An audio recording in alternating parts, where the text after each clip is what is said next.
can't help but notice how much negativity and discussion there is online around this idea of influencers, right? Contentious issue. Some people are in support of them, some people feel like they are misleading people.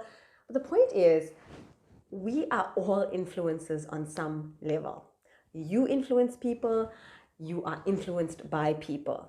So these days there's social media and there's this idea of influencers, but the truth is, for ages now, you've been influenced by your sister maybe, or by your partner, or by your kids, and you are influencing all of these people on some level. So we are influencing people and being influenced every single day.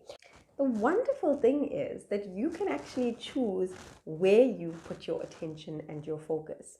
So rather than us complaining about influencers, yes, of course, influencers in the way that we understand it in social media should be held to some kind of moral code and ethics. And I think this is coming up more and more.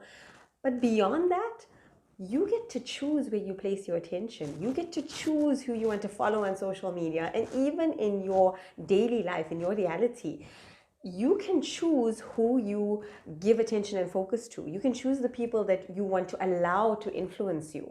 And ultimately, social media brings to mind or brings to our attention the fact that our minds are very important tools. And it's very important for us to be able to choose where we place that focus and attention and how that affects us, how that influences us.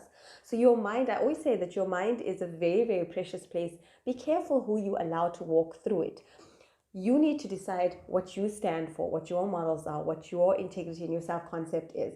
And then it becomes much easier to sift out who is in alignment with that and who is not in alignment with. So if there's an influencer out there, or even somebody in your social circle who is not really in alignment, it's not in congruence with what the kind of life or the kind of ethics that you want to follow, then you don't have to give them the gift of your attention. You can choose to draw your attention away. You can choose to unfollow.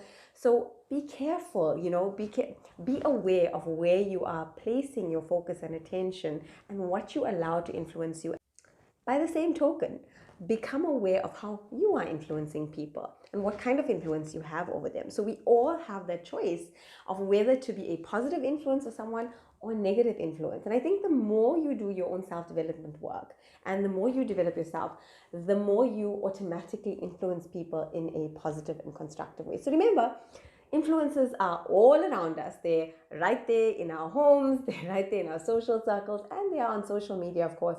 But you get to choose, and you should consciously choose who you want to allow to influence you and how they do that.